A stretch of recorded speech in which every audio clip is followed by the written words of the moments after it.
Okay.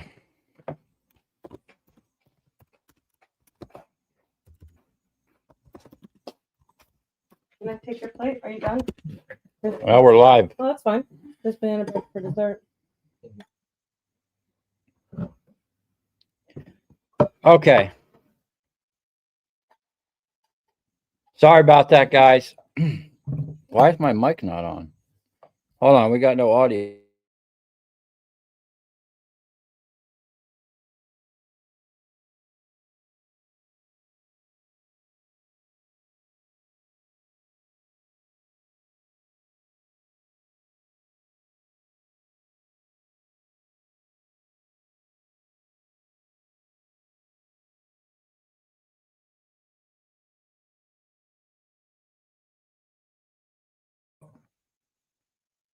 Can you guys hear me now?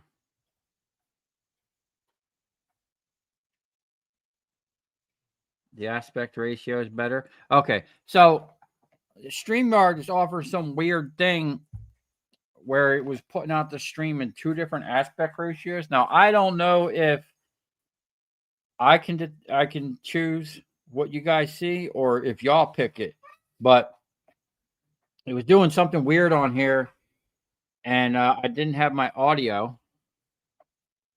Guess I don't need those right now. We literally just came in from working, and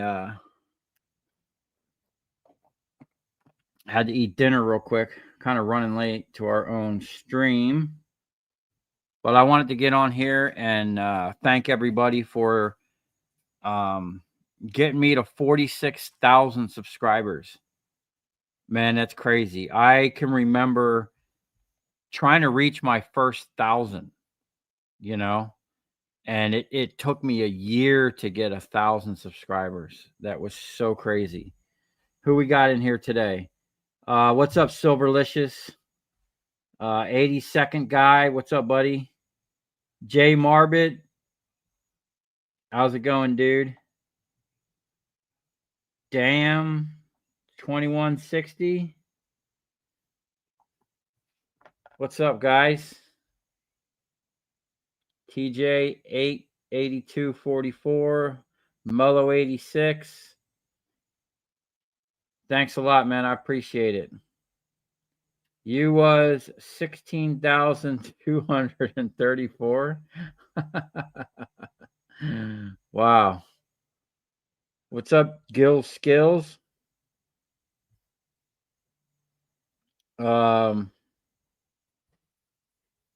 Brooksville, Florida, checking in. Where's that at? Do you know where that's at? What's up, living off of scraps? How's it going?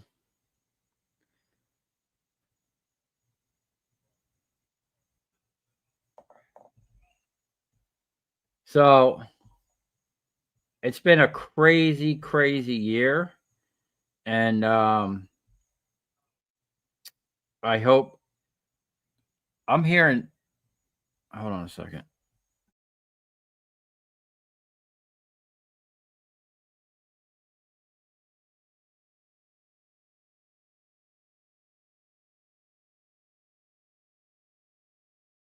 Oh, shit. Yeah, I'm getting some weird feedback. Anyway,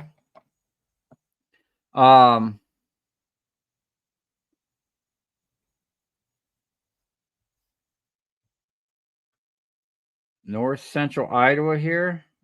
Already getting cold. Man, we've been having beautiful weather. It's been like actually amazing. Since I moved out here. Other than like having crazy rain the first 2 months, I literally moved out here in the middle of our rainy season, which was horrible trying to move stuff with an open trailer. And this is just homemade root beer, or yeah, I think it's root beer. We're not drinking on the celebration. I drank that spiked chocolate milk on that last one. I got a little buzz. That's probably enough alcohol for me for the next couple years. About 35 miles north of Tampa. Is it cold up there?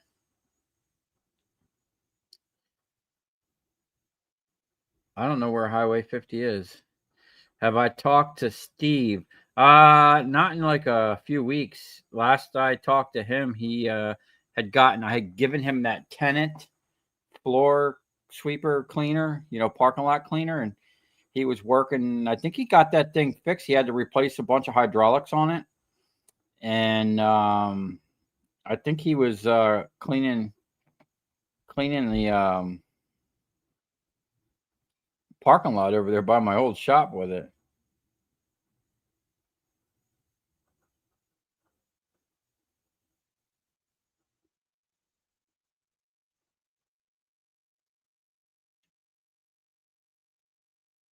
Hope the hurricane stays away from you in Florida. I didn't know we had a hurricane coming. It's in by Jamaica right now. Wow. Beautiful and rainy today. Yeah, I did see some clouds north of here, but I think we had rain last night. But we actually haven't had no rain in a while, and I can see my grass is taking a toll. I'm going to have to fire up the sprinklers or something. It's a category 4. Wow.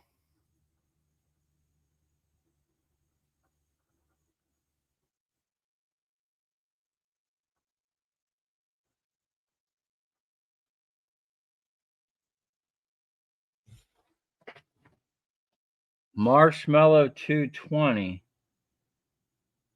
Good evening, Derek. You have to crack that cannon off now that you're in the boonies. The cannon. Oh.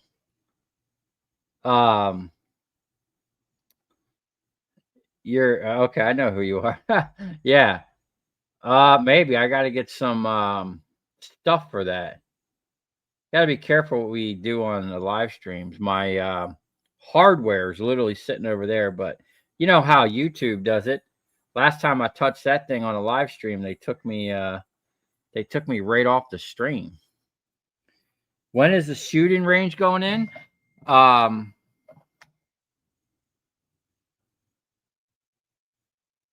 they're asking me where's Dakota. He's right over here. You come around this side. Bring that chair over here, man.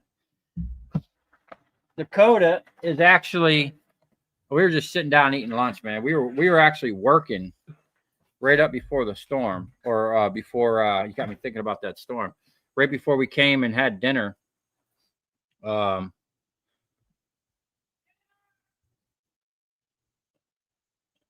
So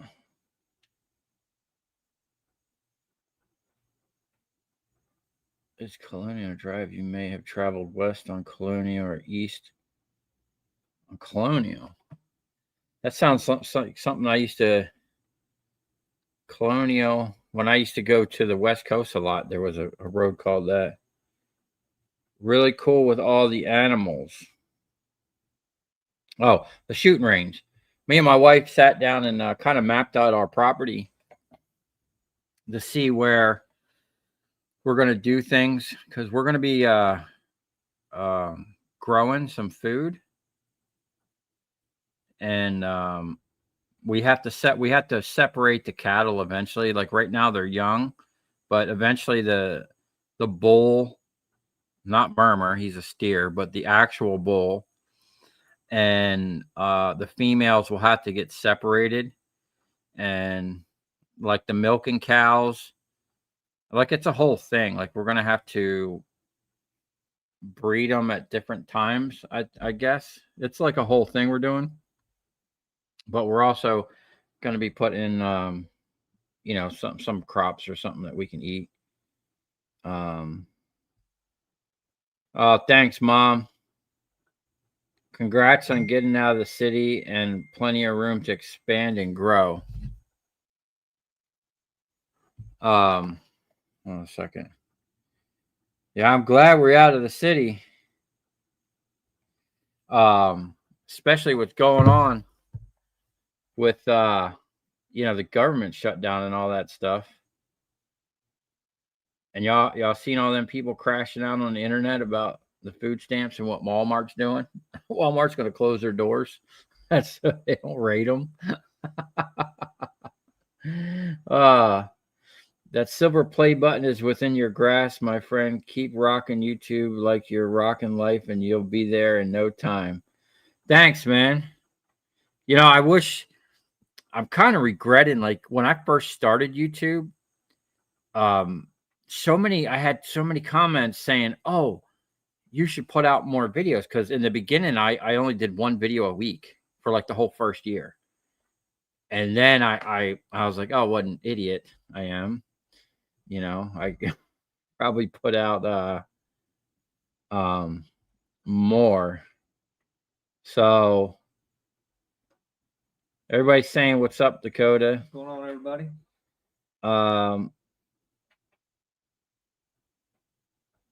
What's up, E-Waste Mike?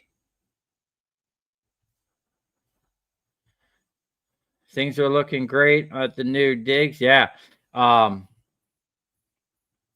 We got all kinds of animals out here, crickets and bugs and stuff. Things are starting to come together. I'm really getting into the hydraulics on my stator wrecker. Everything got upgraded really quick, but I have some other things coming. We're gonna be ramping it up over here with that, because that's going to be a big part of my future now that transformers are going away. I need to be able to process AC compressors and electric motors as fast as possible. Like, I need to get that down to such a streamlined system. I don't think anything will ever be as fast or as profitable as double copper transformers, just because of how simple my process was and how it was set up, and doing 5 a minute. I don't think I'll ever be able to do more than like 1 motor in a minute. You know, if I can get to 1 motor a minute, that's pretty good in my opinion. You know, we might be able to crank that up a little bit with 2 people or 3 people, or have a good system. But we're definitely with Bill hooking me up with that 10,000 PSI pump. That was huge, man. I really appreciate that so much, and it's such a help. And it's now got me an extra pump. And you can see I already, well, actually, I think that video dropped today of me putting my other pump on the other ram. Let's see what we got here. Hey, what's up, Naples Frank?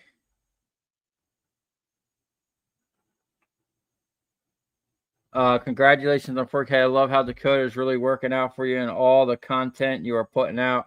Thanks, man. I really appreciate it. We're really trying to pump out some a lot of content up until like the end of the year. And good evening from Indiana. Have you guys found any more snakes? My wife just said she seen one yesterday, a black one go into the bush, but I haven't seen one.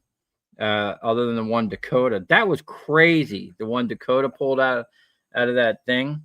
I'm still baffled at how that snake got up there with the frog. Like, that was just so crazy. Hello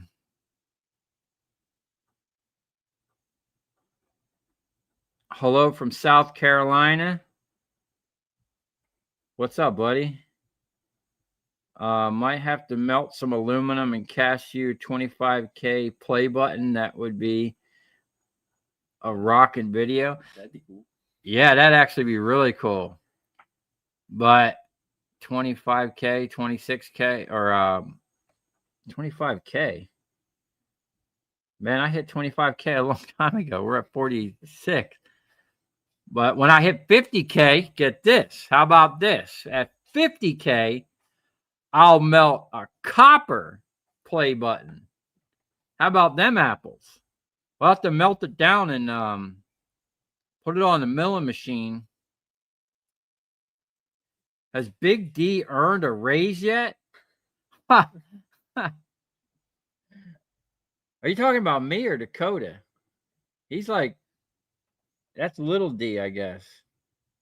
He's literally half my weight. You know that, right?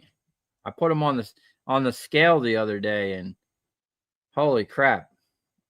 I put Steve on the scale once and Oliver. They all weigh about the same. And it just makes me feel fat. You know, when you're twice as much as someone that's you know, whatever. Yeah. I'm not at 290 anymore. I'm down in the 280s, so definitely losing weight. I'm out here hustling. What's up, Henry?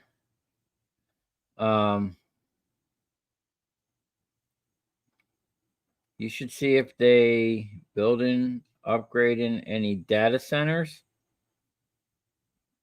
Man, dude, they have nice transformers in them data centers. I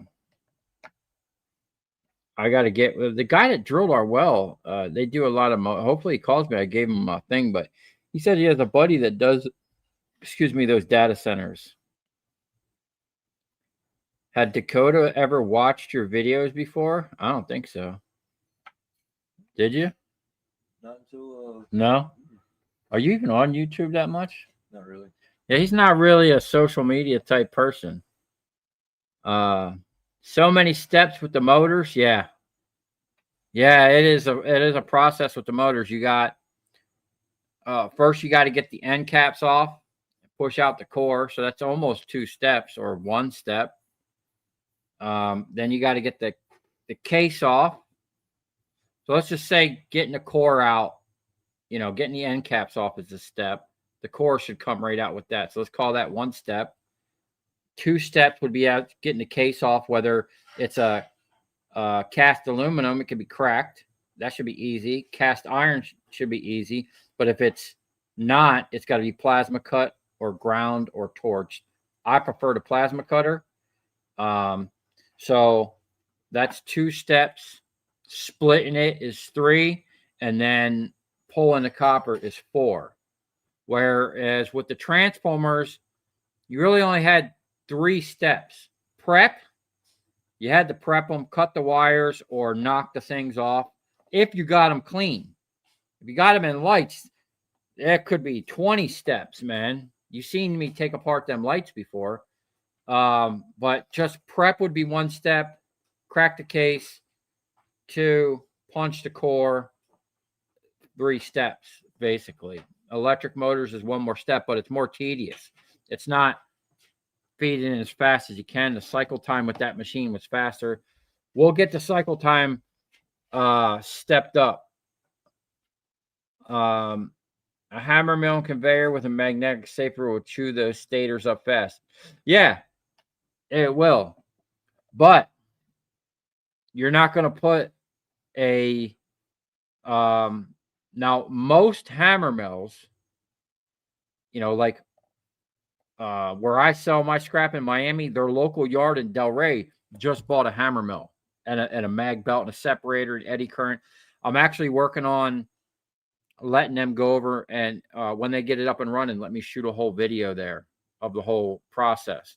But the thing is, they can only put such a big motor in there, you know, maybe a 20 or 30 pounder. Or something like that. He was telling me they can't put big motors in there. So he asked me the other day, he goes, yeah, when we get up and running, he goes, I'd like to sell you all the big motors because they're not, you know, they're not going to be able to run through their hammer mill, and they're probably not going to have enough. Now that they're processing it, they're not going to have enough to ship, and they don't want to sit on them until they get enough to ship because they have to fill orders like, I don't know, 40,000 pound orders or whatever it is the scrapyard's got to do. Data center scrap is plentiful when they start really building the new AI. Man, that new AI stuff is scary. Everybody's all about it, and I see so many ads for AI. But you know what's going to happen? Y'all going to be out of work soon. It's going to put so many people out of work. It's crazy, and people are just they're training the AI to do their jobs. You know, it's crazy. What else we got here? Hard to beat my Transformer game. Yeah, that was. I mean, even when I started when I started YouTube, I was still getting a decent amount. Y'all seen them big piles in there, but I'm telling you, that was nothing compared to because when y'all seen me, I had already started buying like copper wire and everything else non-ferrous. But probably a year before that, 2 years before that, I'd never really bought copper wire or anything. It was just all transformers, and a lot of them. Like, I think by the time I was probably 4 or 5 years into LEDs by the time I started using or started YouTube. So I had already started doing whole parking lots, for 5 years. So there was 5 years of a decline in the amount of transformers I was getting. I would get the lot, the whole parking lot in one shot. But the yearly maintenance that I used to get for the 10 years prior out of that parking lot, that all went away, and it started slowing down. And then, the last year I was in my shop, I mean, it hit hard. It like someone hit the brakes hard. All of it was almost probably 8 or 9 years at that point that I was changing out whole parking lots. And all of my customers that were doing it changed out all of their customers, and some of them went just out of business or started doing other things. The UPS systems always have huge bastard style transformers. Well, I did that one. I did that transformer from that police station. It was what do you call it? 3,000 pounds or 3,600 pounds or something like that. Yeah, that was nice. And I don't care about them bastard transformers. I got such an easy way of getting them open. I mean, it's kind of dangerous, but I'll put that carbide bit on my 7-inch grinder, and it cuts through that stuff like butter. And then as long as you cut in the right spots, it just pushes it out, man. So, oh yeah, 50K, yeah. Yeah, we'll make our own custom copper play button at 50K. You don't have it timed for now, but do you have plans to get the water sluice going again? I bet Dakota would like that. Yeah, I do, man. I was just talking about that the other day. I was showing him some of the sluices I got leaning up against the wall over there. Howdy, Safety Marshal. I hope you're keeping Derek in line. Yeah.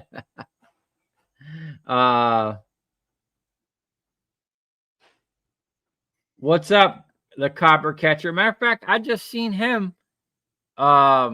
He did a decent sized transformer the other day. But he used like a chipping hammer. He ran down the side with a chipping hammer. Or something, or his air hammer, I think it was.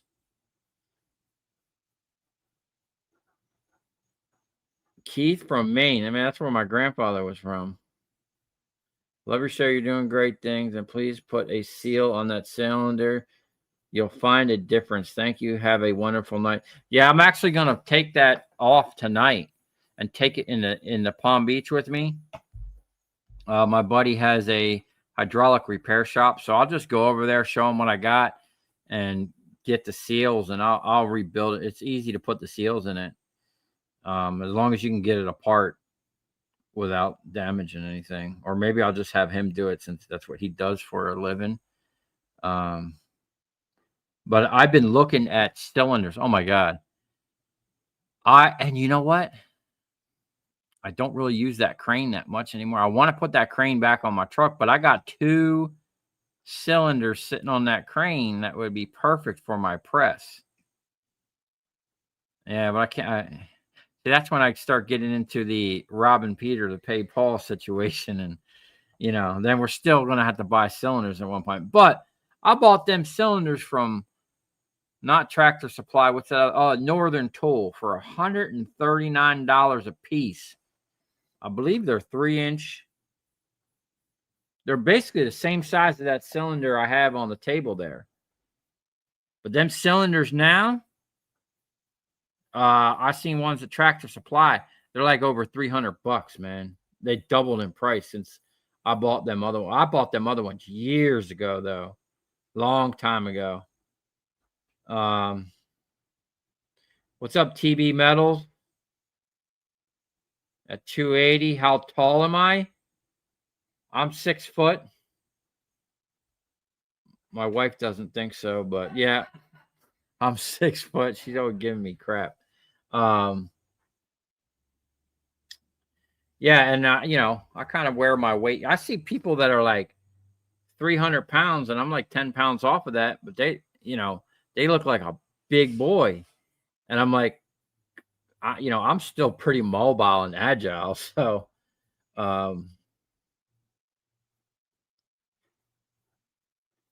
Big Bam Bam. Hey, Derek, is that a 8-foot bar box pool table? Yeah, that's a pool table. On my last live stream, I finally uncovered that thing for the first time and played a game. I was going to play Dakota here. I don't know if we'll have time for that today, though, but maybe we'll play a game real quick. So, yeah, back to the water sluice. I've been thinking about that so much. So I got a buddy of mine who I'm actually going to see Tuesday.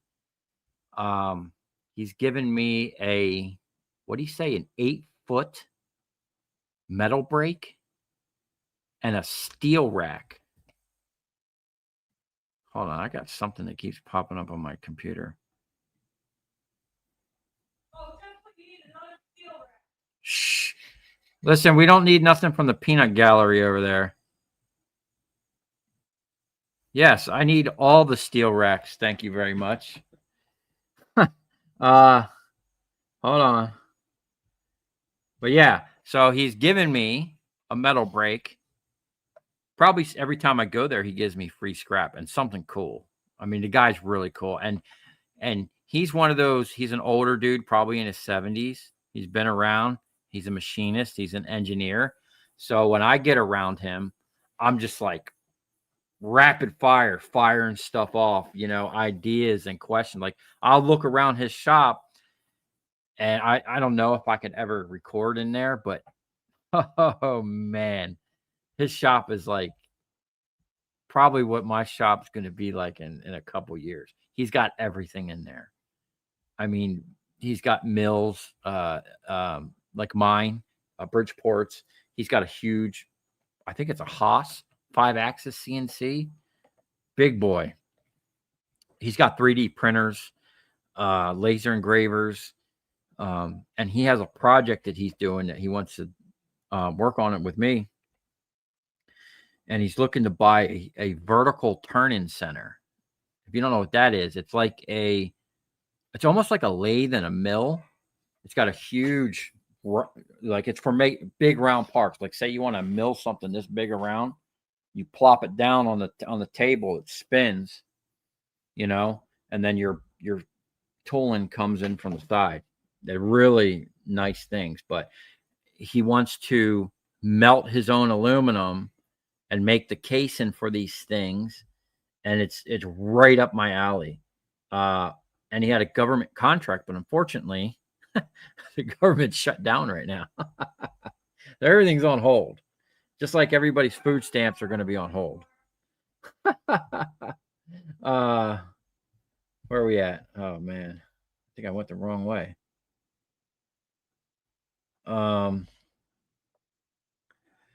Yeah, so back to the water sluice. Yeah, I have a really I have an idea. I'm trying to figure out how I'm going to implement it. There's a couple things that I'm going to do this time around. I really just need to start it because that's how the last time I did it, it just snowballed. Is I literally just started with a piece of C channel and a piece of expanded metal and a water hose, and I washed it, and I realized that my screen was too big and pieces were coming through, so I needed a smaller screen. And then I realized the expanded metal sitting in there was not the way to go, and it just snowballed into this what someone dubbed. It wasn't my. I didn't name it, but someone had left a comment and called it the Frankensluice.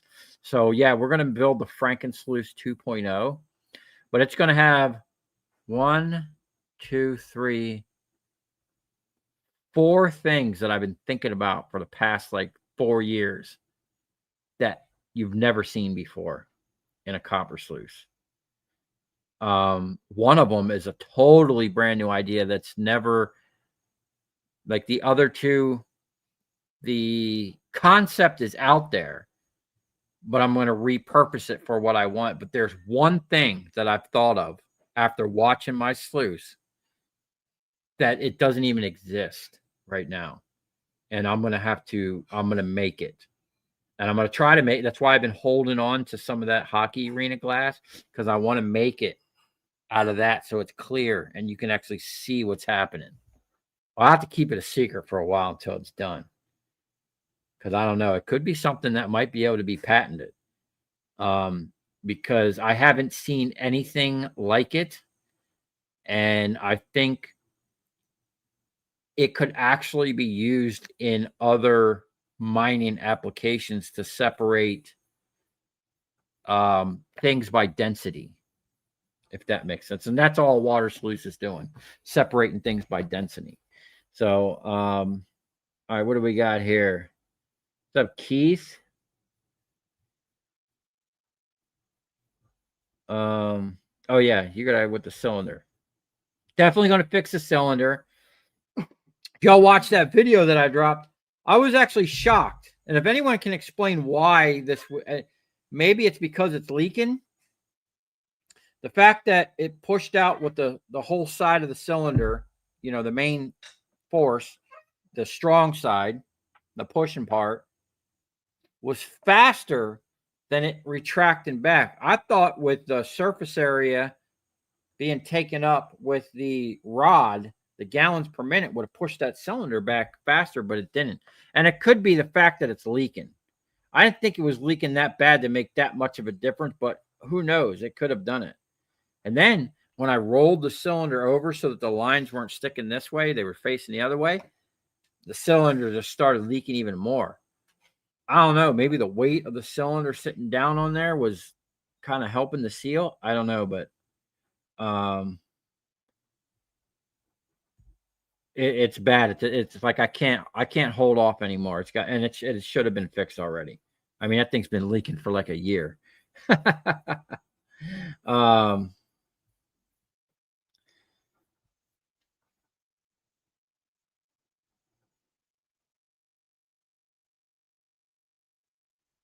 Let's see.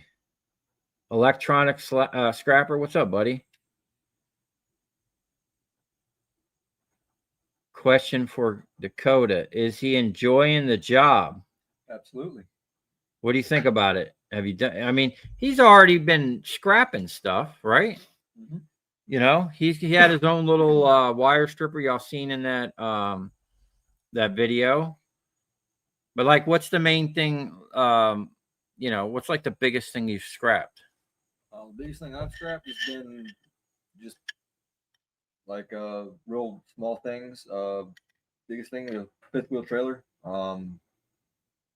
And I didn't really even get all that much for it. Put way too much work into it. Yeah. I did a trailer one time, and that's all it took was one time. What was it? Was it a camper? I think it was a camper.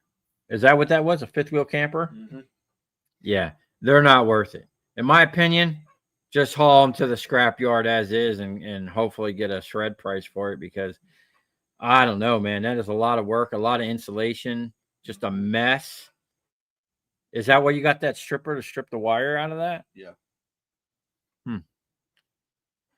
My personal opinion, knock all the crap off of it, and sell it as a gooseneck trailer. Yeah, the only problem with that is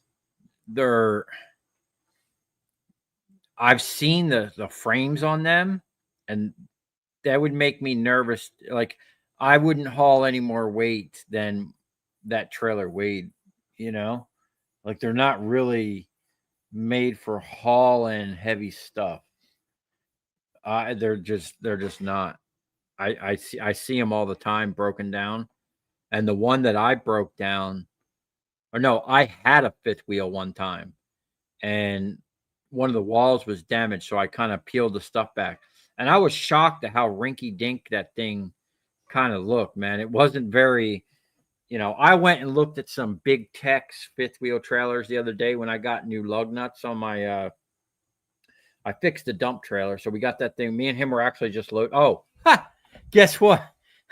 This guy pocket dialed 911 while we were loading the trailer, right? So we're slinging stuff up in the trailer and it's banging, so it's loud. He's in the trailer. I'm throwing stuff in it and he's up in the trailer.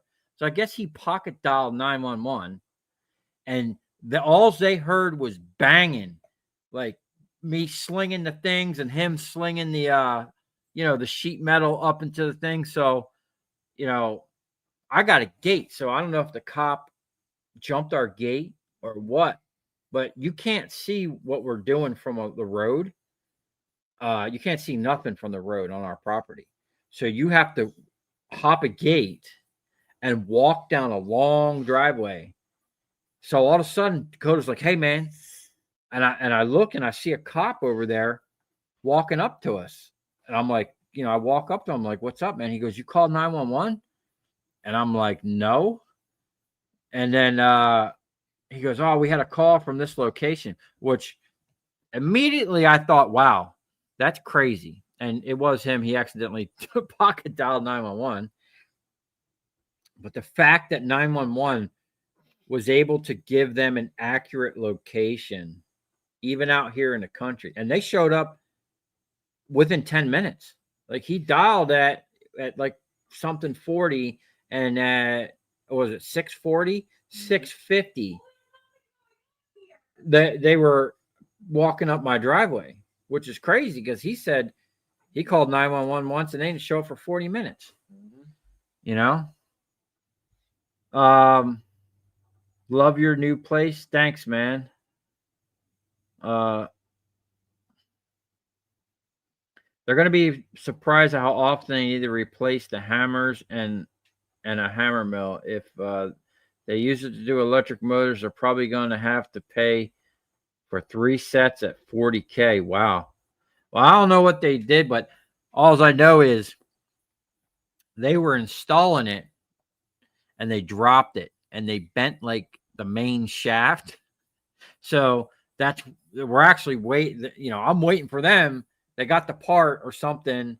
They had to get a new part. They got to send it to the mill, a machine shop to have something milled on it. Maybe a keyway. I don't know. Something needs to be done to it. So they can reinstall it. But as soon as they get it up and running, he's saying they're trying to have it up and running by the new year. As soon as they get that going, what they're going to do is they got 3 locations. They got their Miami location, their Pompano, and then their Delray. They're going to be bringing all the motors to one location. And then they're going to sort them. So whatever they can't fit in that machine is fair game for me. So I'm working really hard to ramp up my system right now because I'm going to have a steady flow of big boy motors. Now, obviously, at like probably $40 to $50 profit a piece. Now, to me, $40 or $50 profit is pretty good considering you might only get $4 or $5 off a small motor. So if I can get $50 or even $40 a piece out of a big motor, I need to be cracking them motors like this, man. They need to just move right down a de-assembly line like my transformers moved along. These motors are going to move along. We need dedicated stations, and they need to be fast, powerful, and fast. We ain't messing around, man. We're going to be cranking some hydraulics over here. So, like I said, we got to be able to break a motor down in a minute. You know, if we can do one a minute, you know, just think about it. Knocking the ends off, whether you unscrew it or use a grinder, it shouldn't take you more than like 20, 30 seconds to grind the bolts. On bigger motors, pretty much it's unbolted. You know what I'm saying? So you gotta, the rest of it should be pretty fast. Even if we just use a plasma cutter the whole time. Or once I get this hydraulic cylinder fixed, I'm going to implement the next operation that goes along with that style press. There's a reason I went with that style press with the removable jigs and the horizontal hydraulic setup. And wait until you see, because it's going to be a game changer. But yeah, about that hammer mill, I don't know, man. Not only that, those small motors, a lot of them now are aluminum. And I asked him about that. And he said that they're going to be like using eddy current and stuff like that to swap it out. But they're going to be, you know, if they're buying electric motors and they're aluminum, they're going to incur a loss at some point. They're going to have to do enough copper ones to overcome that.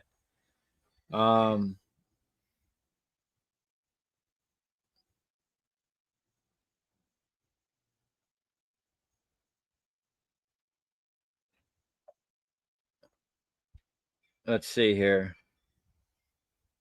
Nice pool table. Do you play in the APA? No, I don't even play pool at all, really. This house just came with a pool table. I did play in the last live stream. Are y'all getting wind? It's kind of windy out here. I might need one of those foam things for my microphone. AI can't take over skilled trades. I work in the collision industry. AI is being used to produce initial estimates. I'm the guy actually doing the repairs. Electronic scrapper. So I got a question for you on that. One of my customers had the neighbor. They used to be a body shop, right? Yeah, you know, repairing wrecked cars. Now the guy's like, man, screw all that dusty stuff and painting and that. He basically sold that business and he started up a new business where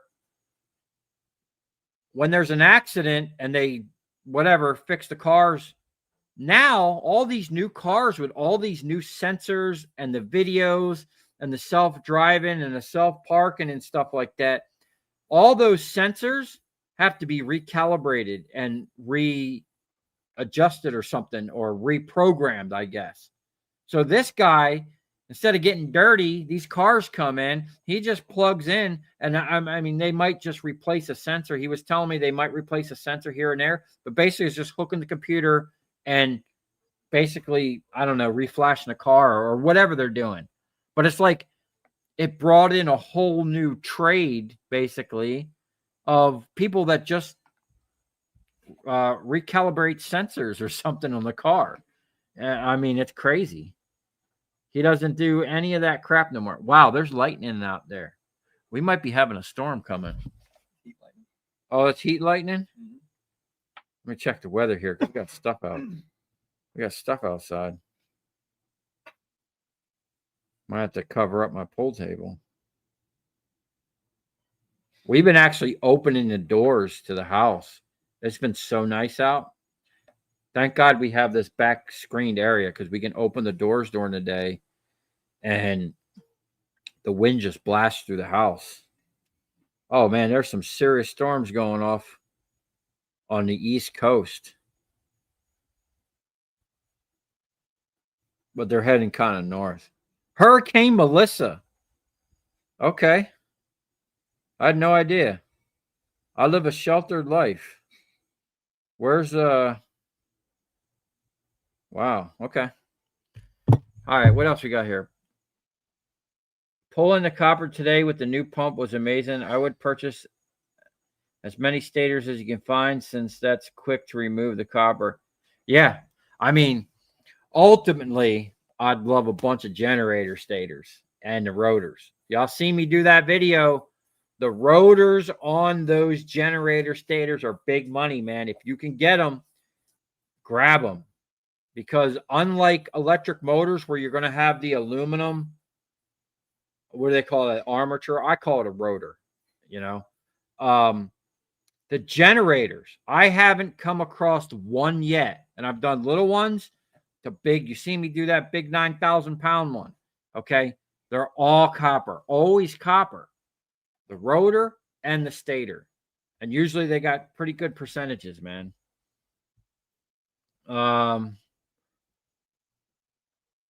Anyone here in the chat got any computer recycling warehouse magnet experience? Maintaining a large shredder and bigger hammer mills?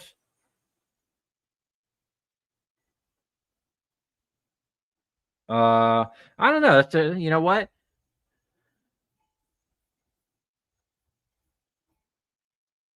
Yeah, I was using the air chisel and electric hammer drill. You know, I got a big Hitachi electric hammer drill. I've never used it for scrap, and I might try that next time. Water sluice is a waste of time. It's just copper. Build a jig and separate it by density. It's losing just makes you have to stop and do something by hand. A jig would finish it automatically. Not the not the copper sluice I want to do. It's going to be I worked all that stuff out after doing that first one. I have a way of separating and drying. That's another thing, drying the copper all in one shot. So I like the water sluice because it keeps down on the dust. And it's just cool. I don't know. I like it. I mean, they do make a water sluice for copper. A big like shaker table type deal. Hello, Dakota from Romania. Romania. Yeah. I mean, there's people from all over, dude. What's going on? Wow. Call CNC Equipment Surplus. They're in Indiana. They might have some cylinders that you could pick up fairly reasonable. Oh, man, that's kind of far. I mean, I'd probably pay a lot in shipping just to get them here, but I mean, I'll try. I'll keep it in mind. You know, it's crazy, and I'm kicking myself in the butt to this day for this. Okay, you never know what you have until you don't have it and you need it. Okay, so right before I seen the video of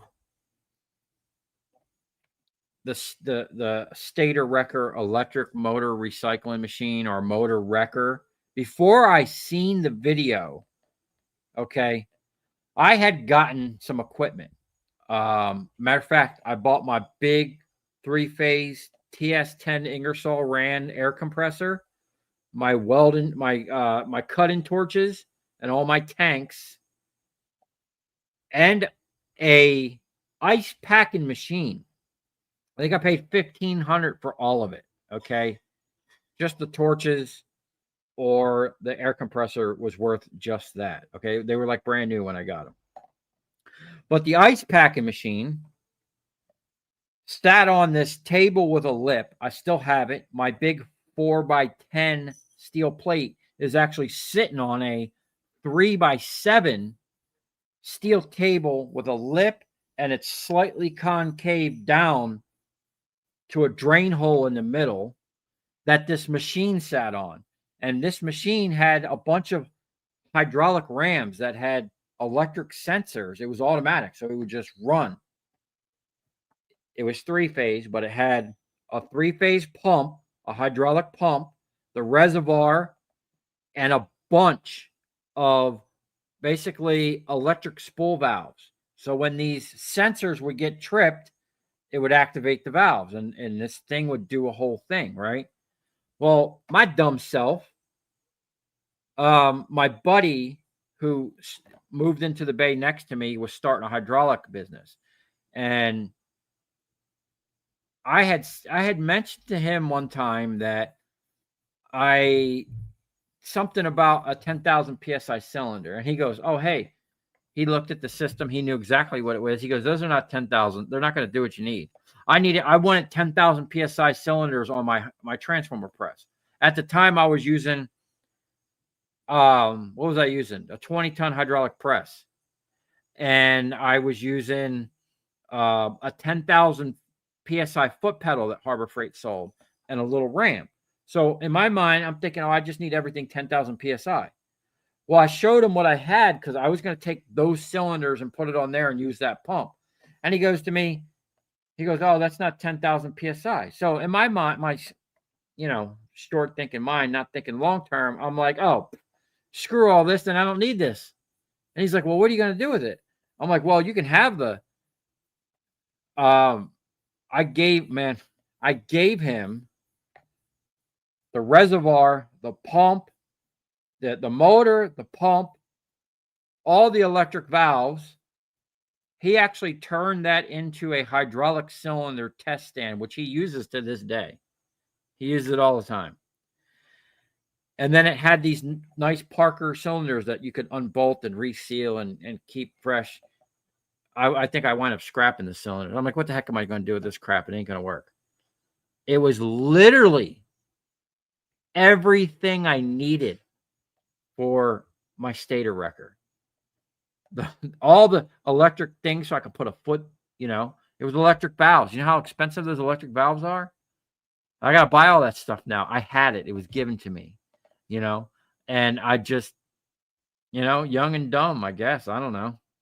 That was a long time ago. That was still when I was just strictly doing transformers, and at the time I was like, man, how are they recycling these electric motors? Because the guy that worked for me at the time, Brian, he cut the end off of one day, and he sat there and he hammered out all that copper.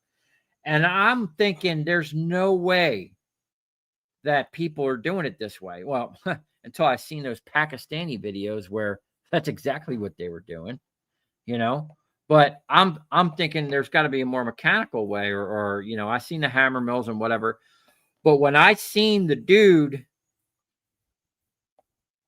that was running the machine like mine, it blew immediately when I seen what he was doing. I just started kicking myself in the butt. I'm like, you idiot. You had it all. You had it all. And man, that's been over. I looked at my YouTube. That's been over 6 years. And I'm still not finished that machine. That's because we had that stupid scandemic thing and, moving and moving and moving. So now hopefully, God willing, I'll never move again. And then we can focus on building out and just, now that I'm in a right place and a better state of mind, and I got space and time and energy to do things, I'm going to show you guys some really cool stuff. It's going to be, we're just getting started over here.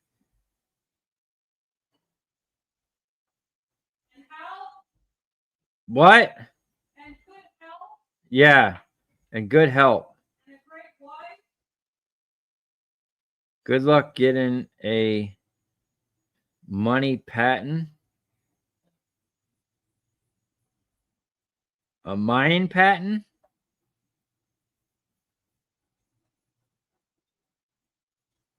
Mount Baker shaker table, insane recovery percentages. Yeah, he's got a nice setup. Um,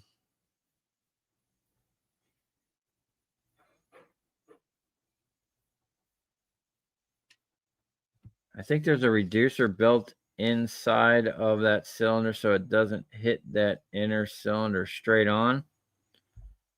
Huh. Well, we're going to take that thing apart and find out.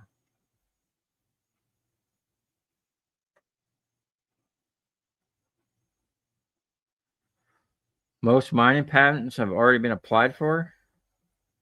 In time, everyone does what they want. Yeah. Well, here's the deal about patents. A patent only works if you're trying to sell something. Like I can go right now, I can go on the USPTO, the United States Patent and Trademark Office, look up anything I want and replicate. Literally, to have a patent, you got to have a whole, almost like a schematic of what it does and how it's broke down. And I can replicate anybody's stuff and use it. The only thing is I couldn't replicate it and make a profit with it selling it without like changing it 10 or 20% or something weird like that. But yeah, I probably wouldn't get it. I'll probably just build the dang thing and then show you what I'm doing and why I did it. Man, oh man, campers and mobile homes are more trash than treasure. Agreed. What's up, Leanne Jones? Who else we got in here? What's up, Adam W? Man, we use your gloves today, man. I thank you every time I put them on. They protect my hands. And him too. I gave him a pair. Thank you. Yeah, an excuse to get to see what you're doing out on your farm after they looked at your YouTube channel. Who? The cops? Oh, I got pulled over. I was hauling a load back from my shop. Probably 1 o'clock in the morning, man. I pulled down the road here. On the main road, way down there, there was 2 cars sitting in the middle of the road, lights off. And I pull around the corner, and I guess I interrupted their little donut break or whatever. And they they kind of turned and one went down, and then they chased me down and pulled me over and said, "Oh, my tag was improperly displayed on my trailer." Okay. My pocket called 911 many times. I just bought 100 electric motors. Dag, dude.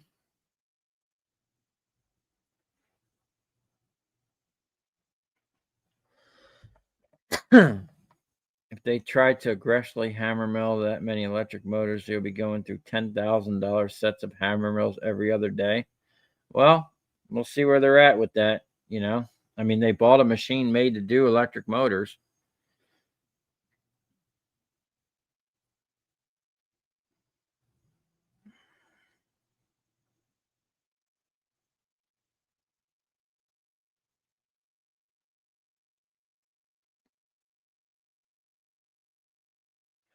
Don't even haul them down. They dock the crap out of you. There's no money to sketchy tone as well. You need a title. Only trailer I've killed it on was a reefer trailer with thick extruded floors. Yeah, man. Didn't I buy some of them thick extruded floors from you or something? I'm probably way behind on these comments.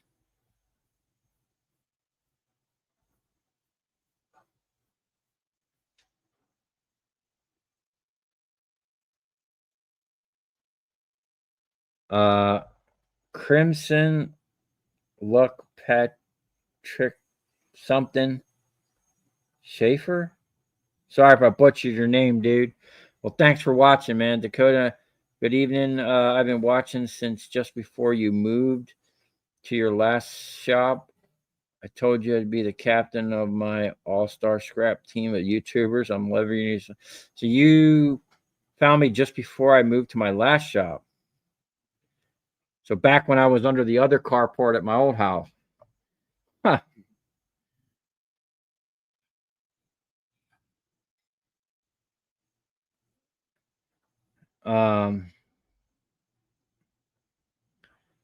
What's up, longboard?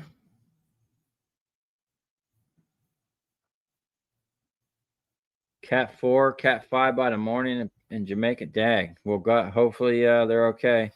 What's the plan for the concrete, man? I got super busy, and I gotta clear some stuff, and I'm probably gonna have to wait until the weekend, not this weekend coming up, and go pick up the machine. I need to rip out the floor. I just been trying to do as much as I could while I had the floor, the somewhat of a floor that's there. I mean, I still get stuck in there. He had to help me get the forklift out a couple times. But I've been trying to blow out and clean up as much as I can so I can, like, take care of all my, I'm going to try to take care of all my customers this week and get everybody done and out of the way. That way I can take almost a week off and just pour concrete and finish up everything I need to do, because I'm going to have to move them machines, and I'm not going to be able to put them on the concrete for at least a week.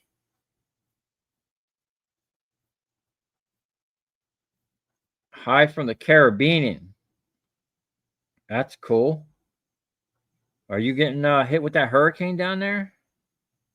Hope y'all safe.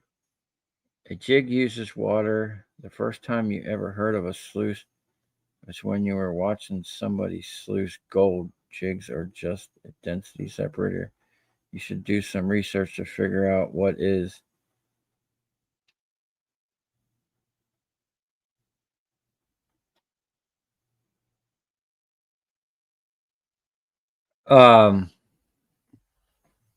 Yeah, well, the way I'm going to do my next setup, it's all going to be pretty much ran off of one motor, and the dryer, it's all going to be dried at the same time, kind of like I dried it before.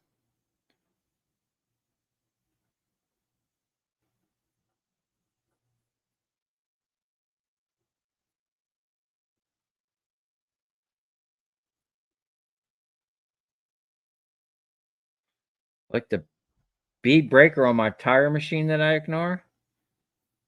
Well, first of all, the bead breaker doesn't work on that tire machine. None of the valves are there. That tire machine is done. Like, it's missing all the internal guts. And I think I pretty much took the remaining parts off. That thing is not set up to do tires at all.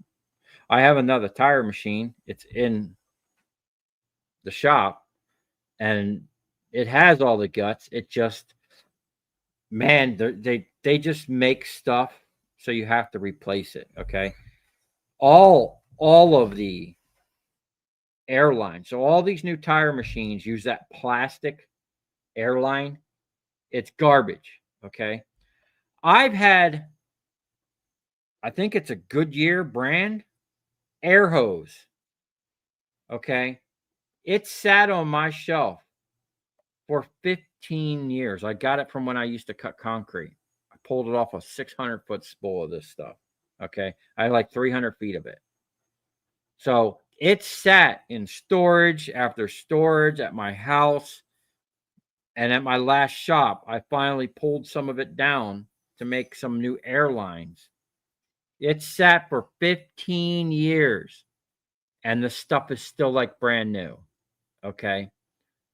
Those airlines, some plastic airlines, after like a little bit, they deteriorate. Literally, the whole bottom of my tire machine is just full of little tiny pieces where not only did the ends break off, but the whole thing just fell apart. It's just, they're garbage. What I want to do is take all them stupid quick release fittings off and get an actual rubber hose and put on there. But I did buy all the plastic hoses.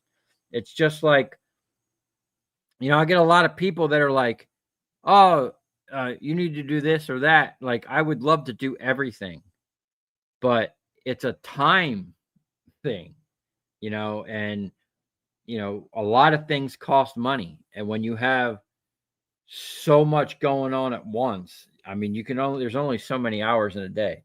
Now, I mean, I work until sometimes 10, 12 o'clock, 1 o'clock in the morning. You know, he's even been out here with me Mhm. till 12, 1 o'clock in the morning, you know, just because there's just not enough time getting things done. It's not like he's coming here to work or I'm just going out here and just working. Man, I'm trying to fix things. I'm trying to set stuff. Everything's just not set up, but I have to keep things going. Like in the scrap business, if I don't take care of my customers, they're going to have to either take it themselves or find someone else. And that might just cut me out, especially now I'm this far away. I have to be on top of them guys. You know what I'm saying? So I still have to do my job. I still have to build out my temporary shop. You know, I need to work. I still need to build equipment, do maintenance around. There's stuff I need to do as a homeowner now, you know, and we're building out. We're trying to become food independent because, man, what's going to happen next month if the government stays shut down? I think it's going to be crazy. And I just pray for everybody that you're safe. Be careful because there are people out there that'll literally probably shoot you for a can of soup. You know, it's going to be some crazy. Remember that show, The Walking Dead? Like, I looked at that show, I was like, wow. If they, they don't care about our guns. There was actually I think it was a congresswoman, was caught on hot mic. And when I heard this, my mind went somewhere. She goes, oh, let them keep their little guns. They don't care that we have guns. You know, we think, oh, we're Americans, and the only reason the government hasn't done this or that is because we got guns. They don't care about our guns because it's not going to affect them when they shut off the food or when they shut off someone's food stamps. And they're people that have been living on the government aid system for their whole entire lives. When they shut that off, it ain't going to be the people versus the government. It's going to be the people versus the people, and they're going to sit back and laugh at our dumbasses for letting this happen. Like, oh, they were, those idiots that let themselves be that dependent on the government. It could get bad really fast.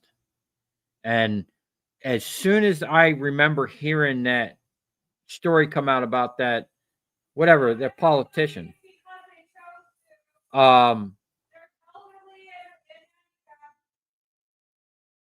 so when they said that, like, oh, let them keep their guns, my mind was like, yeah, they got us by the balls in another way. They control your food. They control your money. I mean, I look at people when I go out.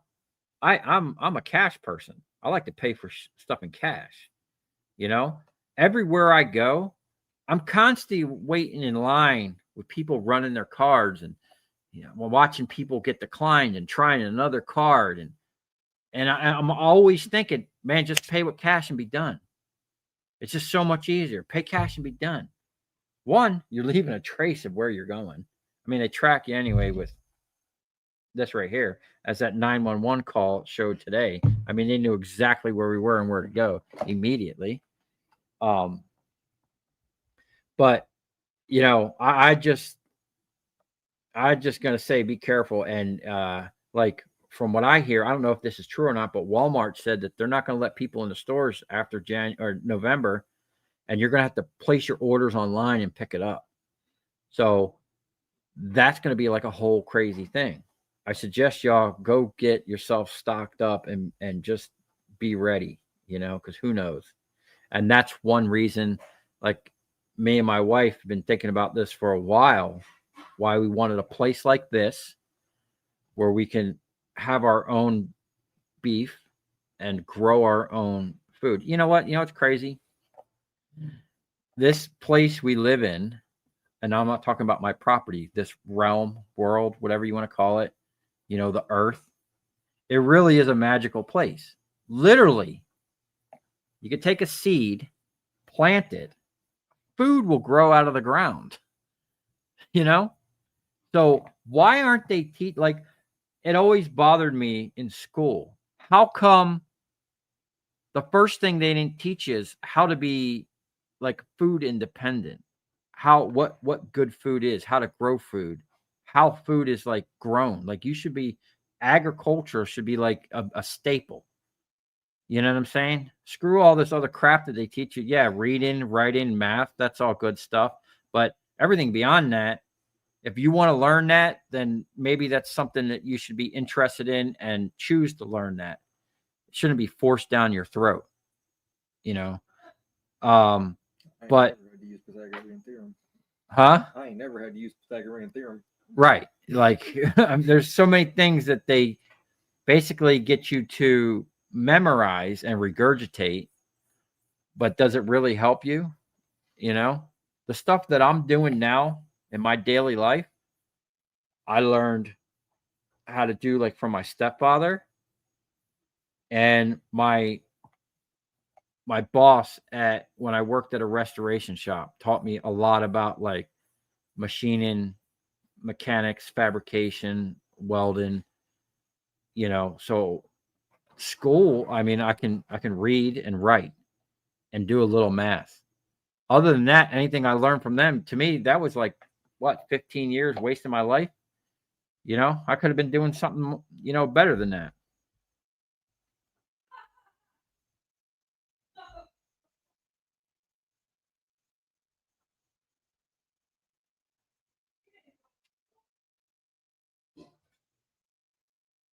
Let's see where we're at. And you guys are all kinds. I used to manage a computer recycling warehouse. We had a hammer mill. We would put only printers in the hammer mill because my boss was too cheap to replace the hammers every month. Every month? That's crazy.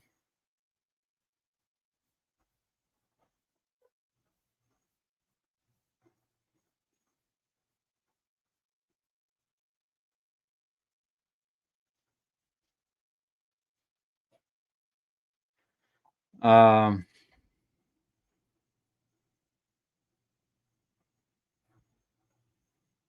well, Jay Marbit, we're gonna find out. I'm gonna go over there and get a video of their setup, and you know, we're gonna get a um, we're gonna get a an idea of what they're doing because I want to also buy not only the electric motor from that guy but the AC compressors. Any other videos of the black diesel? Filtering old oil and need more info on mixture and filtering. Do you need the centrifuge or could you just filter it good and let it sit? Okay, so no, you don't necessarily need a centrifuge, but it is by far the best way to go. If you go back, I really need to start setting up the playlist because I thought I had a playlist on black diesel or the fuel. Go back to my early videos in my first shop where I started YouTube. I show my original setup and I explain what I was doing. I had multiple settling tanks. I had like a 270 gallon, a 500-gallon settler, and then I had my blending tank where I would blend it and then I filtered it. And or no, did I blend it before? I don't remember. It's been so long. I think I thinned it out a little bit with gasoline to help it go through the filters and dropped some of the stuff out of it. But settling is the best thing you can do. The longer you can let it settle, the better you're going to be. And never pull from the bottom of your settled stuff. Always, like if you've seen in my videos, this go around, I put my pickup tube, I strapped it to the bottom of a 1-gallon oil jug that floats right on the top. So I'm picking up the top like inch of fuel all the way down. So as I'm pulling off of there, running it through the centrifuge or wherever I'm running it, I'm always pulling from the top inch and never from the bottom or middle or anything.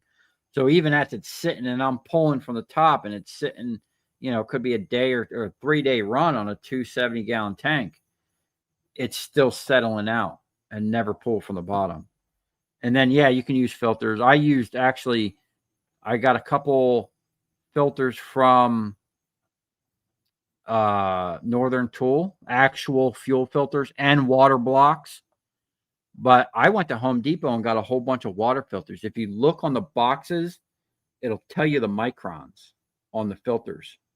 And I started out at like 120 microns to 100, 75, 50, I think 40. I had 6 filters, but I had 12. I had a bank of the same filters, 6 and 6, and I split it so I can go high volume through a bunch of filters and not clog them up fast. The first 2 filters, or 4 filters actually, the first 2 in a row, I would have to change them out a lot. But they were cheap because they were just home water filters from Home Depot. And other than that, the rest of the filters, they lasted a pretty long time. I mean, I think maybe once a year I would change them all out, but probably 4 times a year I would change those first 2 filters. But I was running a lot. Like if I can somehow get on my original MacBook and pull the footage that's on there, I have my first shop, which was I did all the sketchy stuff in there, man. That was great. But I had a really cool system. This will be my 3rd setup. Well, actually, my last shop will be my 3rd setup. I'm almost out of fuel. I had mixed up about 500 gallons before I left my shop. 500 gallons of oil that I need to cut. So I've been adding, 50 gallons of oil, adding 50 gallons of diesel, and I've been running that. But I'm getting down to it. So there's videos coming out.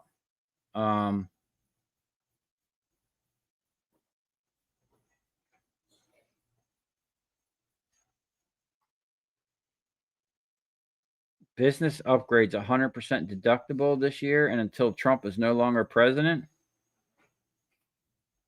Huh. Yeah. I don't know about, on one hand, it seems like he's doing some good stuff, but what's going on with Trump and bringing in cattle from other countries and he just gave like billions to soybean farmers or some crap or whatever. Like the farmers here in America are pissed about that.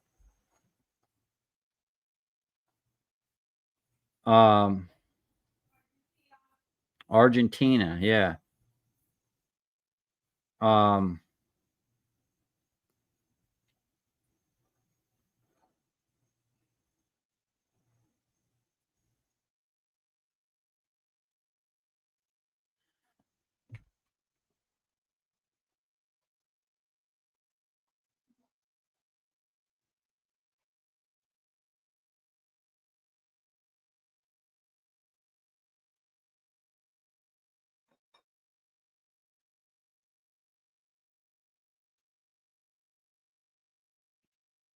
Yeah, there's 1,000 people in South Florida that'll take my account, keep it flowing at all costs. It's the most important thing. Yeah, man.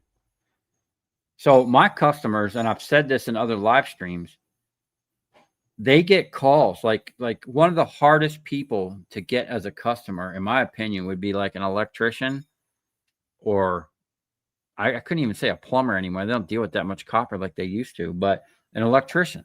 That's where all the good copper, in my opinion, comes from. They get calls all the time from scrap yards wanting their copper. They're annoyed with scrappers and recyclers, okay? It is an uphill battle, especially if you're cold calling, man. You might as well. You're wasting your time, in my opinion. When I did it, I was going after something that nobody was buying, so it was easy. I mean, it wasn't easy. I had people hang up on me and get mad and all kinds of crazy stuff.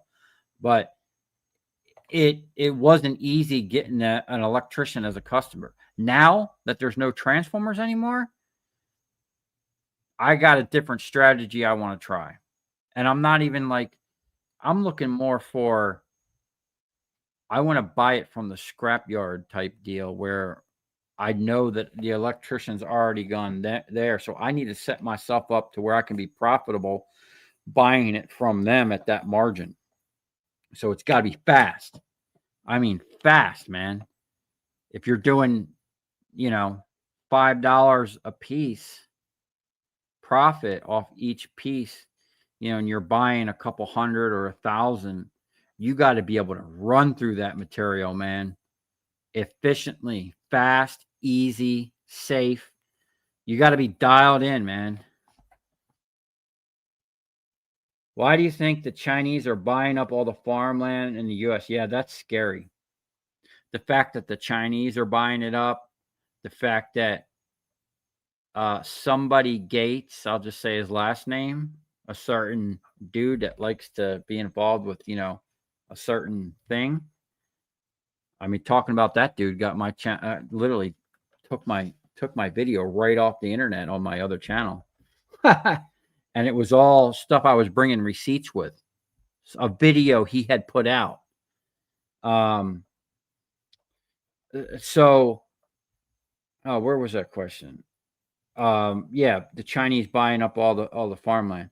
That's scary. And you know what the thing is? They did this. I watched the thing how they pushed a bunch of the pig farmers out. These guys came in and they basically set up these huge like pig farms, and they drove the market down so much that the pig farmers couldn't even make a profit. It wasn't even worth their time. They were losing money raising pigs. So a family business, that the only thing they could do to salvage anything was like sell their land and move on. So they're doing that with all the farmers. Like they're running it, down to the point where these people are like, generational farmers are like, man, it's not even worth it anymore. Let's just sell the land while it's still worth something.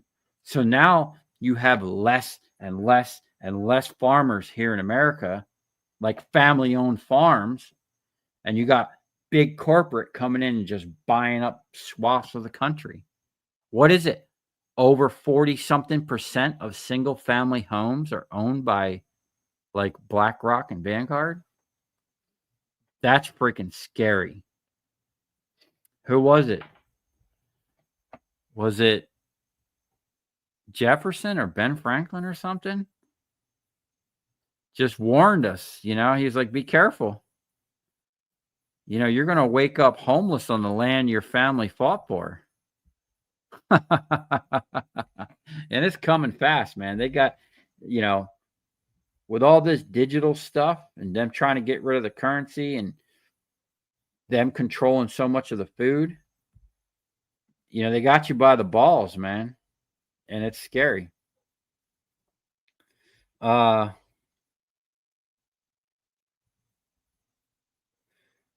Instead of trying to use a sawzall to cut the tire. Yeah. As soon as I get my other tire machine up, dude, we're going to be popping them. And I'm going to be, I'm responsible for something like 50 tires on all my vehicles and my trailers. That's a lot of tires. So it would benefit me to get a tire machine going. I bought all the hoses to do it. It's a time thing. It's going to be one thing we're trying to do really quick.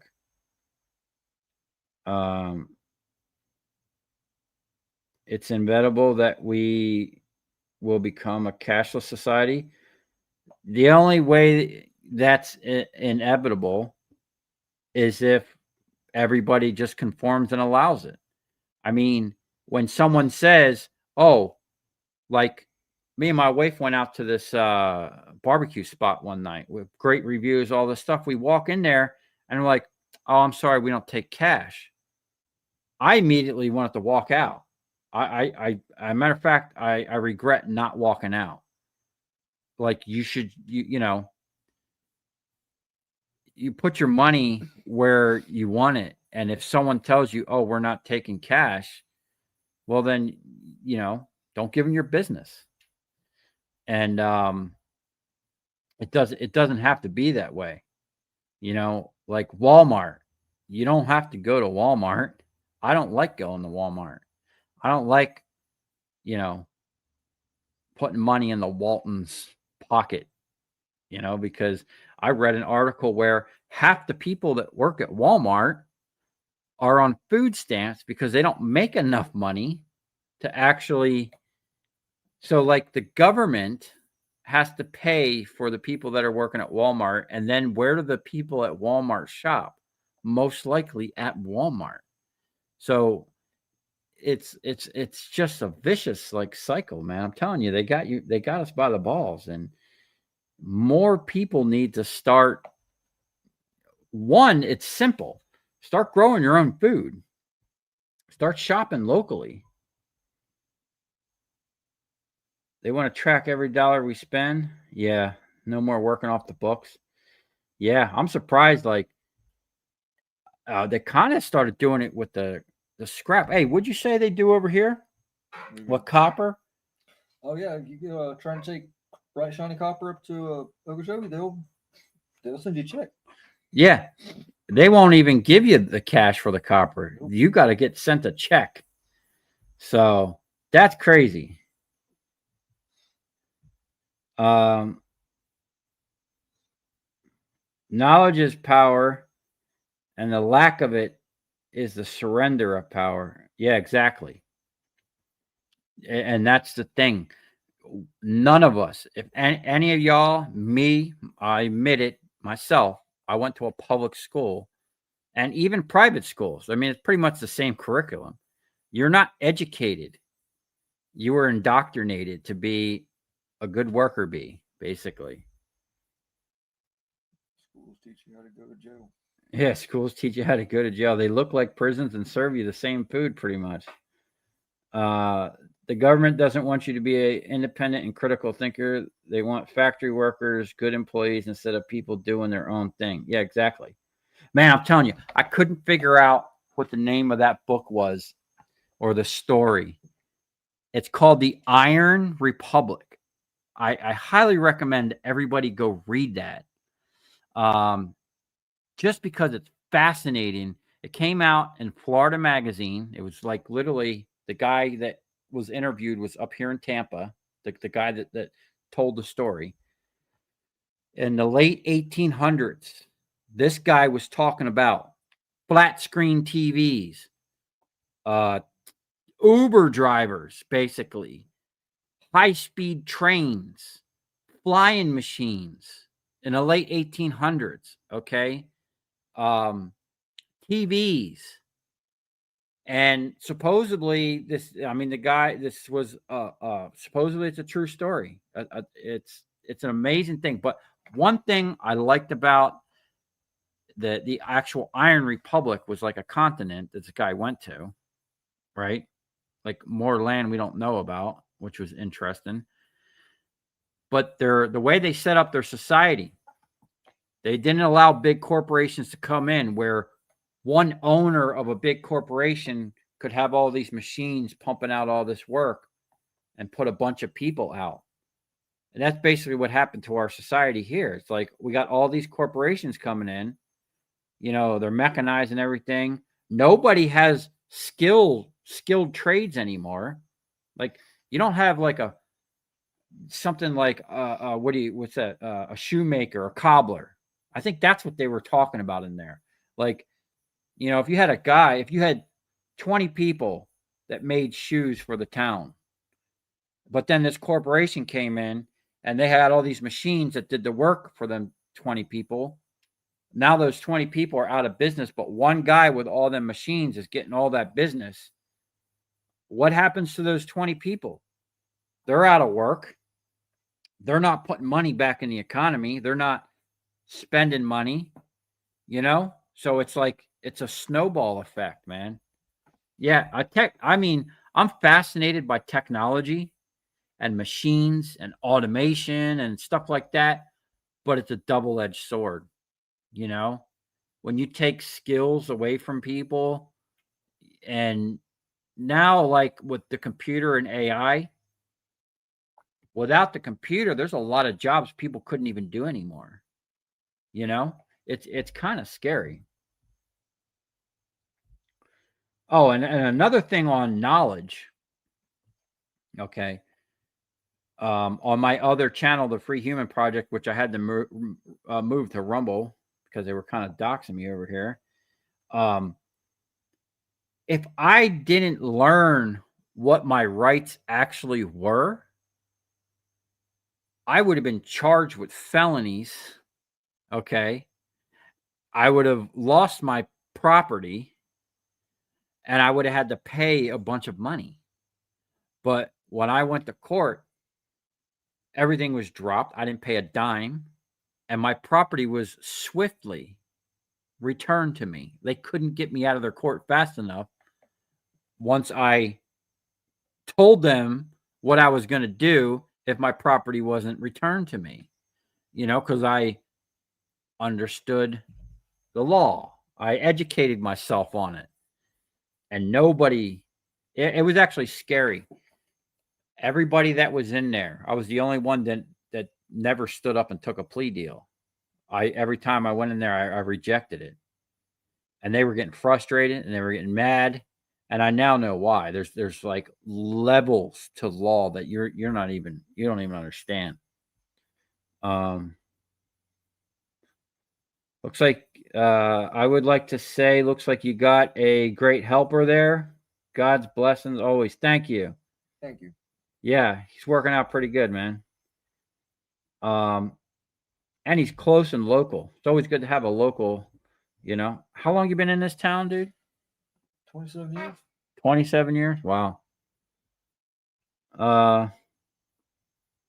In the Caribbean, we also pay by cash for most things. I also grow 40% of my food. I have my own property. That's awesome. Over here in America, people are I'm not everybody, there's still a large group. All you guys in my chat are hardworking people, but there is a large percentage of people in this country. And I'm going to say most of it is the newer, younger generation that just, they don't have it. They don't have the work ethic. And also, they're so far removed from the generation that had the skills that worked. Those people that worked and had the skills had children that were kind of, whatever. They didn't do that much. They learned a little bit.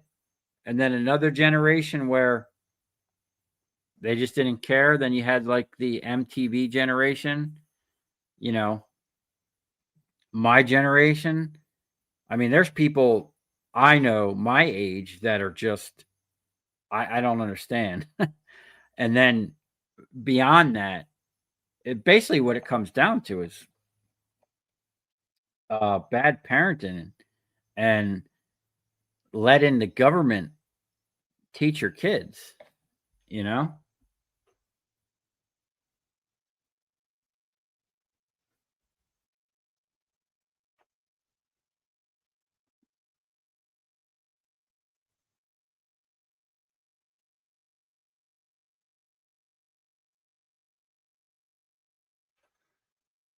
I should stop doing lives and start hosting my own Zoom meetings and make people pay to join. I would give you money to come to a Zoom where you could just have a conversation. I mean, that's interesting.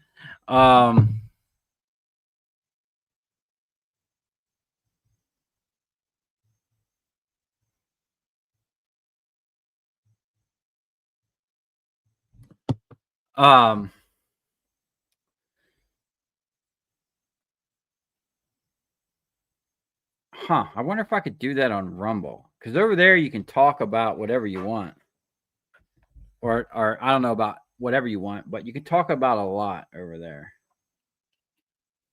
Skirt all day. I'm using coffee filters to spread out across the funnel until I get some 55-gallon drums so I can filter, but using actual fuel water filters is better than a bed sheet as a filter. Well, when I first started doing it, man, I took a pair of jeans I tied knots in the bottom of the legs, and I clamped the top around a pipe, and I pumped the oil through it as my first filter. Of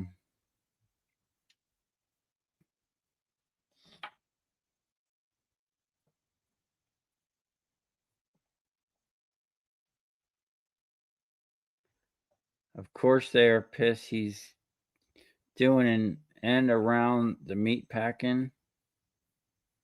Corruption. Packers make all the bank and screw the ranchers. Huh. Oh, Silverlicious. Welcome to Code and congrats on the 46K. Thanks for the $2 donation, dude. I appreciate it. Every dollar counts, man.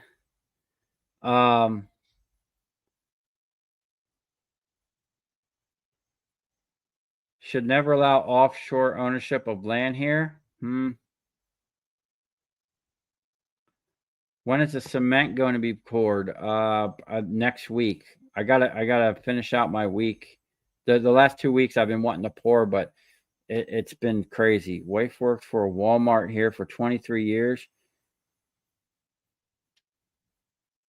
She made good money, and yes, you have to work your way up like any job. And their insurance was amazing when she got cancer, then a stroke. Wow, sorry to hear that. Well, 23 years, yeah, that's a long time at one job. I mean, I guess it's like any business, you know, you stick around and you work your way up, you're going to start making decent money.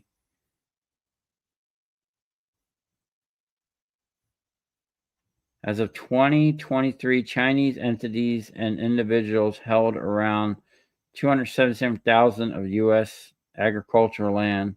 This represents just 0.02% of all privately held U.S. farmland.